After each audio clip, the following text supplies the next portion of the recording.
হচ্ছে তাড়াতাড়ি ইফতার করা। এবং এই ইফতারের জন্য যারা যে ব্যক্তি ইফতার করবে সেই ব্যক্তি যদি অপর ভাই করে ইফতার করায় তাহলে তার আমল নামে সমপরিমাণ সওয়াব দেওয়া আছে। আল্লাহ বলছেন মান ফাত্তার সাইমান কানা লাহু মিসলু আজরি, যে ব্যক্তি কাউকে কোনো ভাই রোজার ভাইকে ইফতার করালো সে ব্যক্তির সমপরিমাণ সওয়াব পাবে। লা ইয়ানকুসু মিন আজরি সাইমি শাইয়ান, কিন্তু এই ক্ষেত্রে রোজাদার ব্যক্তির যিনি ইফতার করাবেন তার সওয়াবের কোনো কমতি হবে না। তাহলে আমি যদি আরেকজন ভাই যদি ইফতার করাই তাতে কিন্তু আমি অনেক সওয়াবের ভাগী হব। সেই ক্ষেত্রে তাকে যে অনেক বিশাল পরিমাণ সওয়াবের আইটেম দিতে এই ইফতার আইটেম দিতে হবে সেটা এমন না।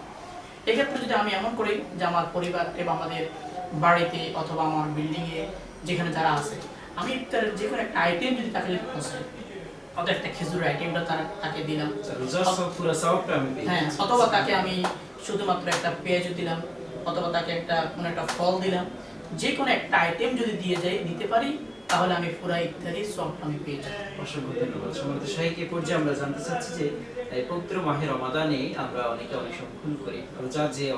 রোজা ভেঙে যাওয়ার যে অনেকগুলো কারণ রয়েছে আমরা অনেকে জানি না। আপনি যদি একটু শরীয়তের দৃষ্টিভঙ্গি দিক থেকে রোজা ভেঙে যাওয়ার যে কারণগুলো এগুলো যদি একটু বলতেন।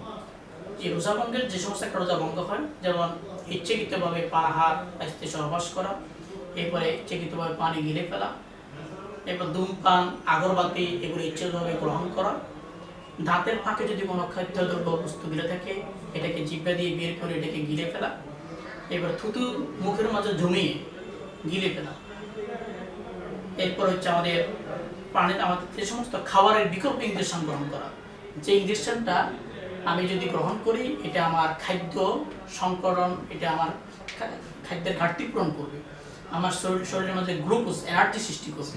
অর্থাৎ খাদ্যের বিকল্প যে ইনজেকশন গ্রহণ করে অথবা স্যালাইন গ্রহণ করে এটার মধ্য দিয়ে রোজা ভঙ্গ হবে। তবে যে ইনজেকশনটা আমরা শরীরের মধ্যে মাংসের মধ্যে পুশ করি এটাতে রোজা ভঙ্গ হবে না, কারণ এটা আমার পাকস্থলীতে যাবে না, এটা আমার শির প্রসারের মধ্যে থাকবে। এই জন্য মাংসের মাঝে যদি ইনজেকশন গ্রহণ করে স্যালাইন গ্রহণ করে তাতে রোজা ভঙ্গ হবে না। কিন্তু হ্যাঁ, এটাও ভঙ্গ হবে ওইটাই যদি আমি ওই স্যালাইনের মাধ্যমে ইনজেকশনের মাধ্যমে যদি আমার খাদ্যের বিকল্প এনার্জি যদি গ্লুকোজ সৃষ্টি হয়, এনার্জি সৃষ্টি হয় তাহলে রোজা ভঙ্গ হবে। আর না হয় স্বাভাবিকভাবে যদি আমি ইনজেকশন অথবা স্যালাইন দিয়ে থাকি রোজা ভঙ্গ হবে না। আর থুতু যেটা আমরা অনেকে আছে রমজান মাসে যখন আসে থুতু ফেলতে ফেলতে আমাদের গলা শুকিয়ে ফেলি, এটা কিন্তু ভুল। উপবাস যে সে আছে এটা যেন সবাইকে দেখাচ্ছে। বা অনেকে ভয় করে আমি মনে হচ্ছে একটা যদি গিলে ফেলি, থুতুরে গিলে ফেলি, মনে হয় যেন আমার রোজা ভঙ্গ হবে। স্বাভাবিকভাবে থুতু গিলে ফেললে রোজা ভঙ্গ হবে না। তবে এই ক্ষেত্রে যদি কোনো ব্যক্তি মুখের মধ্যে স্যাপগুলোকে অনেক করে জমাই ফেলে, এগুলো খেয়ে ফেলে, এগুলো কোনো কোনো ফোকায় কেরাম বলছেন মাকরু হবে, আবার কোনো কোনো ফোকায় কেরাম বলছেন রোজা ভঙ্গ হয়ে যাবে। এই জন্য মুখের মধ্যে থুতু গিলে জমে বেঁধে গিলা যাবে না, বরং এটাকে স্বাভাবিকভাবে গিলা যাবে। এর জন্য আমরা এই কিছু কিছু কারণ আছে, যেমন আমরা অনেকে মনে করি যে আতর দিলে অথবা সুগন্ধি ব্যবহার করলে রোজা ভঙ্গ হবে, তেল দিয়ে রোজা ভঙ্গ, এটা মনে করেন ভুল। এগুলো করলে কখন রোজা ভঙ্গ হবে না। এবারে ক্ষতস্থানে যদি আমরা ওষুধ ব্যবহার করি এতে রোজা ভঙ্গ হবে না, কারণ ক্ষতস্থানে যেটা আমরা ওষুধ দিয়ে থাকি এই ওষুধগুলো আমাদের পাকস্থলীতে আসবে না, ওটা ওই জায়গার জন্য নির্ধারিত। এই জন্য ক্ষতস্থানে যদি আমরা ওষুধ দিয়ে থাকি এতে কোনো রোজা ভাঙবে না। আর যদি আমাদের স্বাভাবিকভাবে বমি হয় অসুস্থতার কারণে এতে কোনো রোজা ভঙ্গ হবে না। হ্যাঁ, যদি কেউ ইচ্ছাকৃতভাবে বমি করে তাহলে রোজা ভঙ্গ হয়ে যাবে।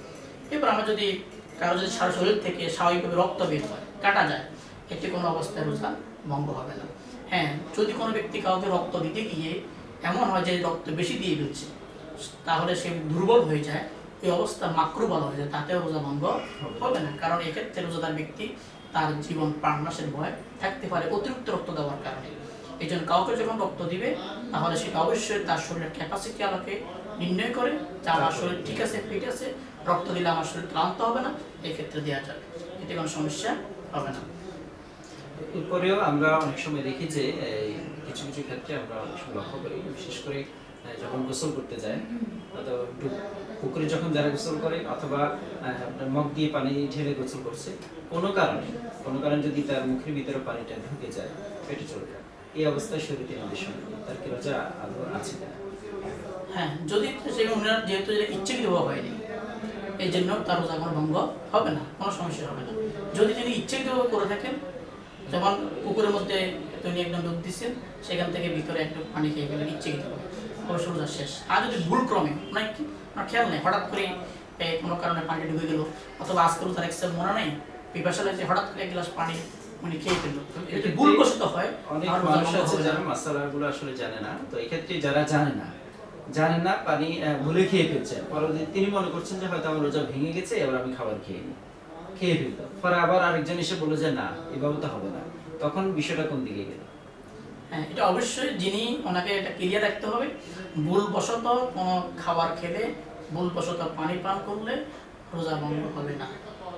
ভুলের কোনো এটার জন্য কোনো সমস্যা নেই, তার রোজা বাকি আর কিছু না খেয়ে উনি চেষ্টা করবে মুখে নিচ্ছে, যদি গিলে ফেলো তো গিলে ফেললো, যদি মুখে থাকে এটা পেরে দিতে হবে, যখন জানছে সাথে সাথে সাথে সাথে পেরে দিতে হবে। এরপর থেকে ওনারা বলতেন আমি তো রোজা রেখেছি, আমি এটা খেতে পারবো, যদি ভুলবশত হয়ে এটা গেছে। অনেক সময় হয়ে যায়, আসলে হয়ে যায়। মনের ভুলে হয়ে যায়, বা কাজের ব্যস্ততা আছে, আমরা আসলে বলতে পারি না, খেয়াল থাকে না। খেয়াল থাকে না বলতে আমরা অন্য কাজের মনোনিবেশের কারণে বা অন্যান্য দিনের অভ্যাসের কারণে হয়তো পানি সামনে ছিল, এক গ্লাস খেয়ে ফেললাম, এক ঢোক খেয়ে ফেললাম পানি দিয়ে, তখন মনে হলো হ্যাঁ আমি তো রোজা, সাথে সাথে আবার রেখে দিলাম। জি। এই পরিবেশগুলো আসলে আমাদের অনেক সময় হয়ে থাকে। সম্মানিত দর্শক, আপনারা দেখছেন আলোকিত গ্রুপ কর্তৃক আয়োজিত পবিত্র মাহে রমাদান উপলক্ষে ইসলামিক আলোচনা অনুষ্ঠান বরকতময় রমাদানের দ্বিতীয় পর্ব। আমাদের আজকের আলোচনা এই পর্যন্ত, আগামী পর্ব দেখার আমন্ত্রণ জানিয়ে এখানে শেষ করছি। সবাই ভালো থাকবেন, সুস্থ থাকবেন। আসসালামু আলাইকুম ওয়া রাহমাতুল্লাহ।